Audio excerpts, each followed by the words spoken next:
So, success, like we talked about earlier, is kind of about balance and finding that middle ground between all of your passions and your commitments and the things you care about, and just really being content with what you're doing. So, I think it can take time to find that balance, but I think it's important to start prioritizing that as much as you can and as best as you can.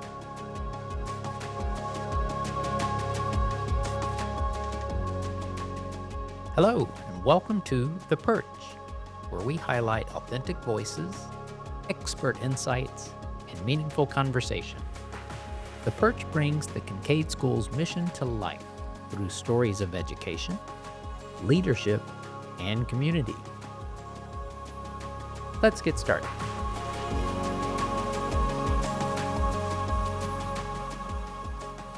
Welcome back to The Perch, friends. I'm Mike Maury, and today we're going to slow down a bit and delve into the fascinating work that's taking place at the new McGuire Family Center for Wellbeing and Success here at Kincaid. Our guests today include Dr. Laura Lomax-Bream, the director of the McGuire Family Center for Wellbeing and Success. Laura, thanks for joining us today. Oh, thanks, Mike. Glad to be here. We are also lucky enough to have two more student voices from Kincaid. We have J.P. Whiteley and Shivy Maparthy from the class of 2027. Shivy and J.P., welcome to The Perch. Thank Thanks you for having for us. having- yeah. You bet.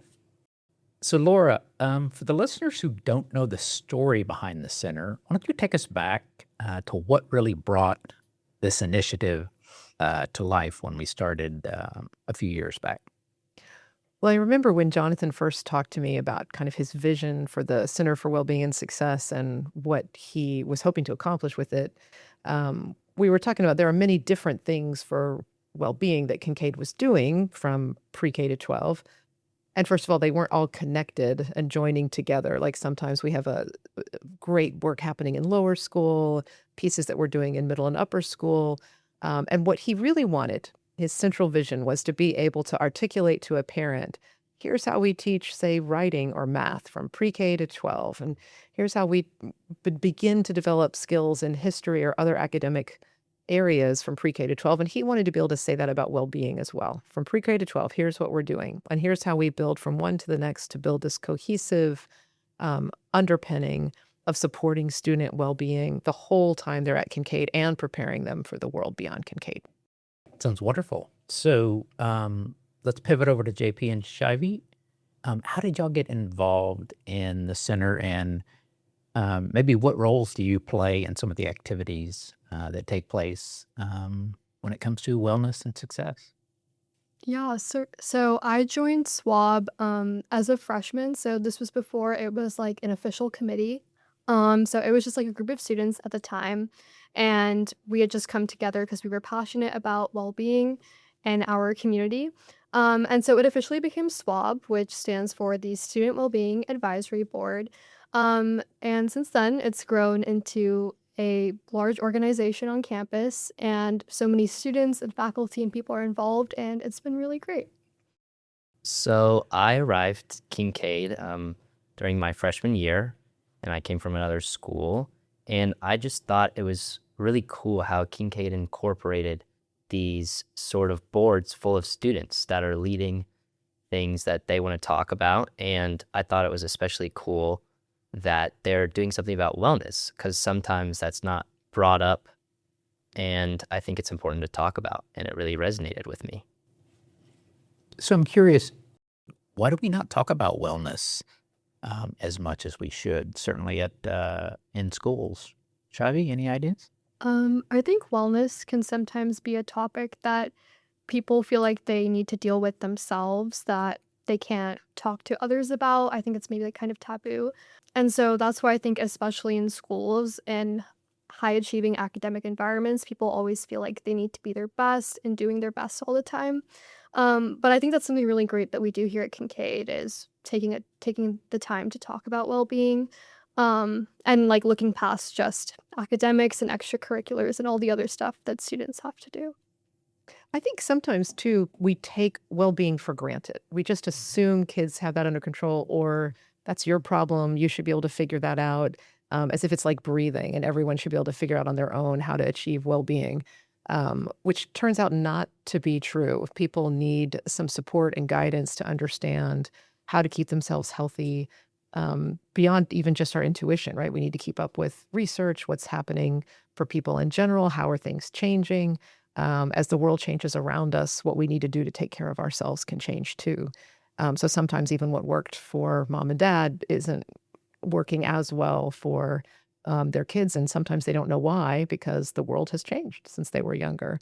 In the end, when we ask parents, like, what is the most important thing to you for your kid? Is it that they be successful? Is it that they be good people? Or is it that they be happy? Parents will say, it's, I want my child to be a good person. And luckily, seeking to be a good person in other bodies of research turns out to best predict whether or not you are happy, way more so than prioritizing being happy. But kids tend to think that their parents' big priority for them is that they be successful. I think that's because adults have learned or have come to believe that that's what we need to talk to kids about all the time. Here's how you need to perform. And we forget to say how much we value it when they are a good brother or sister, when they are a good friend, when they are setting boundaries and taking care of themselves and getting to sleep on time so that they can function across time and not just perform one time tomorrow. By pushing really hard. And so I think sometimes these are things we take for granted and forget that we need to say out loud that we value to kids and to teachers and to their parents. Really good point.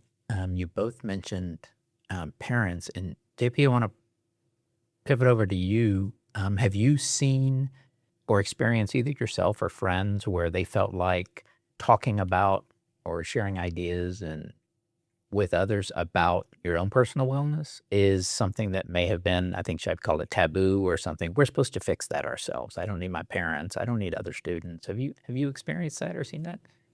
Yes, I feel like with this new age and technology and iPhones, I feel like with all the social media stuff going around, there are these trends or ideas spreading to people that wellness should be shoved aside or pushed down as like the last thing you take care of, and just your own personal journey.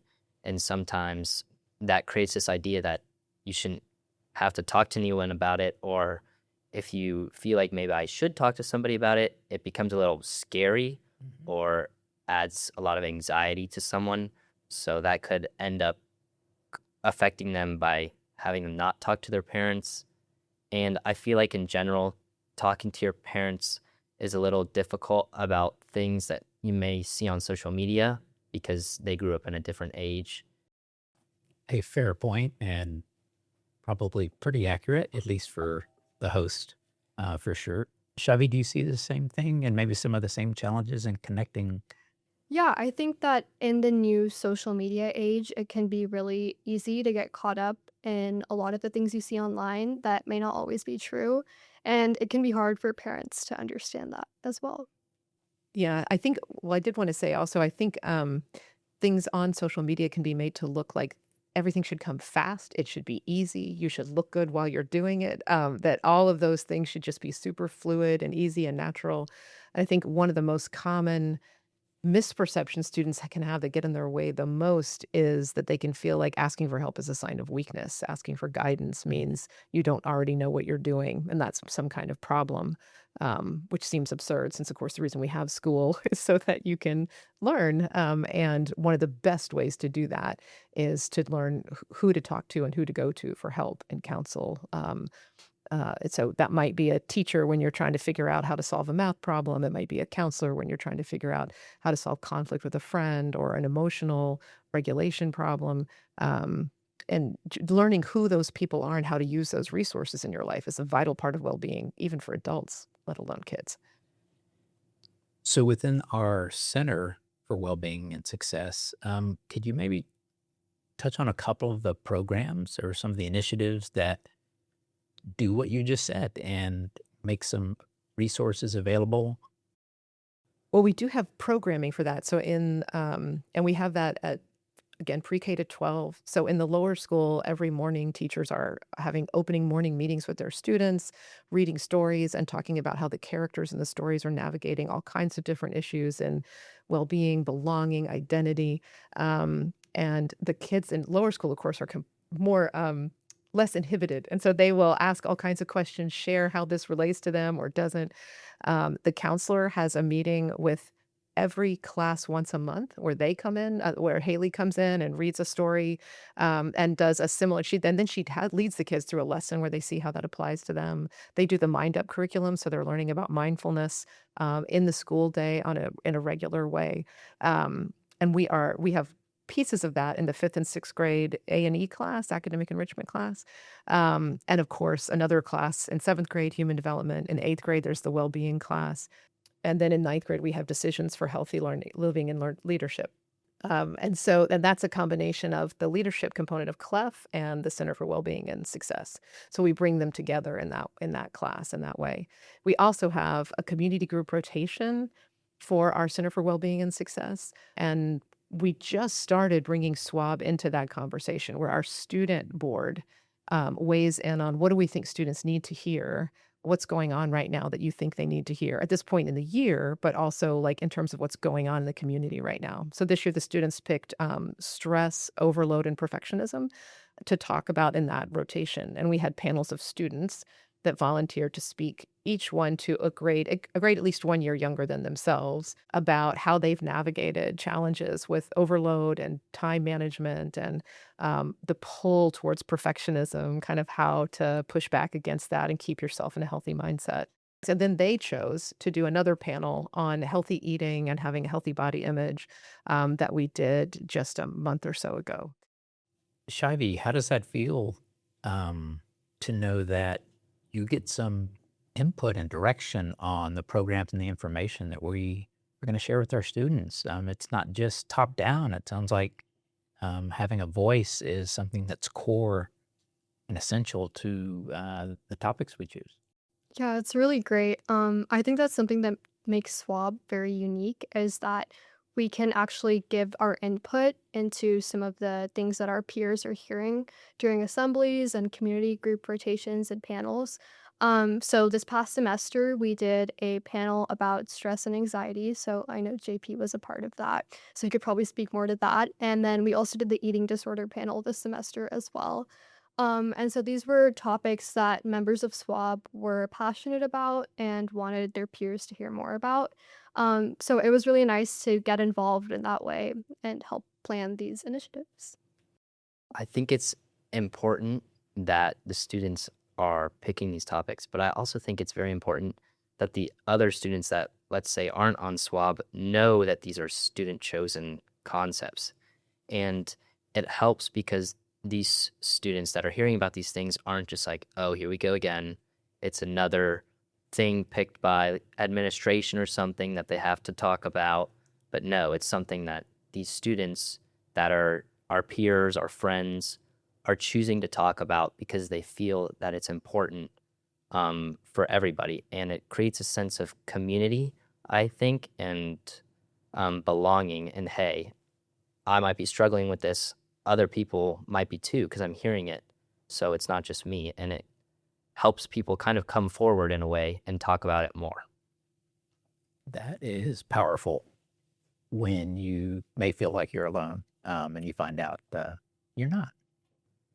Shivy, could you maybe share one of your own experiences where you sort of came to the realization, my own well-being needs to be a priority. And maybe I need to find balance in all of the demands that you get here as a student of Kincaid. So I think that's something that I've been trying to prioritize a lot over the last few years, especially in high school, is balance because we are trying to juggle so many different things like academics, extracurriculars, and other types of commitments. So I don't know if there's like a specific moment, but I think it's been something that I've been working on and building over time is kind of taking a moment to step back and think about if like maybe like loading myself up with all of these different things may not be my most productive version of myself and maybe like not my happiest either. So I think like making those realizations in like everyday life is like it's difficult at first, but I think that's something that I'm trying to work on and I'm sure like a lot of students are trying to work on as well. So we can start improving in that way. Tibby, what about you? Balance. What have you had to balance in your time, or what have you noticed over the last few years that maybe you needed to put a little bit more attention to for your own wellness? So, as a student, very similar to Shivey, there are just a whole bunch of things going on. There's all these sports going on, arts, you have all your classes, of course, and homework, but you also have priorities with maintaining friendships and being social. And I think it's very important that you don't sort of shove something aside to make up for something else, because then you're sort of getting into this I want everything to be perfect and I want to prioritize something over something else, which kind of digs you into this sort of rabbit hole. And your wellness sort of goes down in a sort of sense that you're overwhelmed because you're not balancing well enough. And I think it's very important to just set time for yourself to kind of just figure things out and take a step back and not look at everything in the future that could be coming up, just in the now and realizing what's going on right now. Well said. So, Laura, does anything come to mind? I mean, these are some pretty heavy challenges at a high level. Is there a topic or two maybe you could share with our listeners that could help bring about a more balanced life for our students? Yeah, I think, well, JP and Shivey have brought up such important issues. The most important developmental task for an adolescence is actually to develop a sense of identity. And according to Eric Erickson, who's sort of the expert on stages of development and what we need in each one, you can't develop intimacy until you've got a solid sense of self and your identity. Very hard to develop a healthy sense of identity if you never get to make choices about what you're doing with your own time during the period of life when you are forming identity, right? So um, I think what our students are faced with is sort of a blessing and a curse of just the incredible overabundance of riches of things they could choose to do, especially at Kincaid, and certainly in the world, right?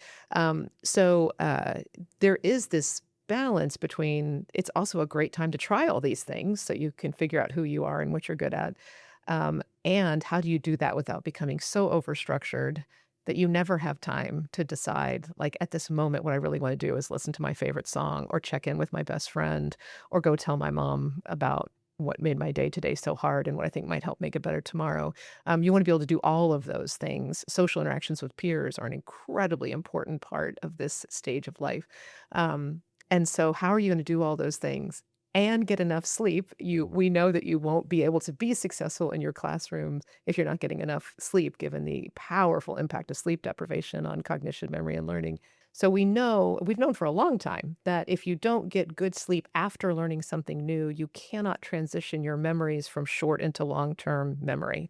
There's a lot of magic that happens, particularly during delta wave and REM sleep, and you just can't sort of file those memories away in a way that you'll have access to later without good sleep after learning. You also have to have good sleep before you go in to learn, that the hippocampus is far less responsive. The hippocampus is sort of the organ in the brain that is the most responsible for memory.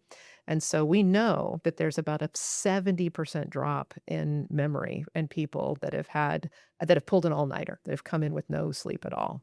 But it only takes, even if you're not pulling all-nighters in terms of the sleep afterwards, we also know that after 5 nights in a row of sleeping 6 hours a night or fewer every night, you have a 60% drop in cognition, memory, and learning, just as you would if you went 2 full days with no sleep at all.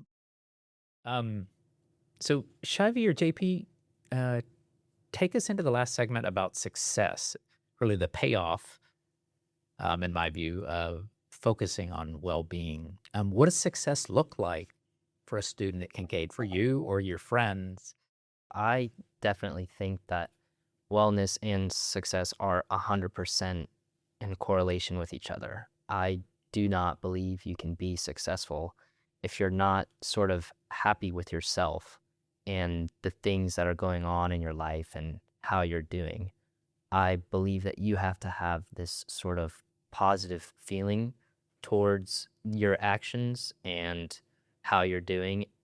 And it's very helpful because you can kind of place this sort of pridefulness in yourself that leads to success. And I don't necessarily think success is being overall super smart and having insanely good academics, or being very good on a sports team, or being first chair in an arts or orchestra performance. I just think it's being content with the progress you've made and how other people are viewing you. So, success, like we talked about earlier, is kind of about balance and finding that middle ground between all of your passions and your commitments and the things you care about, and just really being content with what you're doing. So, I think it can take time to find that balance, but I think it's important to start prioritizing that as much as you can and as best as you can. Well, Laura, we will bring this plane in for a landing. Based on what I've heard from JP and Shivy, there are some amazing things happening in the Center for Wellbeing and Success. Where do you see it going? What are you hopeful for that may come out of the work you're doing now, and maybe some of the things students are talking about of how to take it even further? Success has to come from those intrinsic values, that sense of meaning and purpose in what you're doing, the ability to make strong, healthy relationships, what I would call secure attachments with other people, um, and feeling a sense of being a part of something that is bigger than yourself. And so those are kind of like the three pillars of what will produce a successful adult. If you can get those kinds of accomplishments, though that kind of approach to life is coming to you, then you'll be able to have a life that is meaningful to you, that is fulfilling to you, that you can feel proud of, and you'll actually also be able to live longer. So that's kind of where my focus is, us redefining success and making well-being a part of everything we do, the foundation of everything we do. JP and Shivy, thank you for joining us again today. And Dr. Laura Lomax Bream, wonderful to have you on the show. Thank you for sharing all of your experience. And to all three of you, thank you for giving us some hope in the midst of a world that sometimes doesn't have enough hope. That's a wrap for today. The Perch returns again in 2 weeks with new conversations and stories about education, leadership, and community. Follow the Kincaid School on Instagram, Facebook, LinkedIn, and YouTube. Also, the Perch is now available on the Spotify podcast platform. Finally, check out Kincaid's website and read the Falcon Flyer for more on how Kincaid supports our students and our community throughout the year. Thanks again for joining us on The Perch.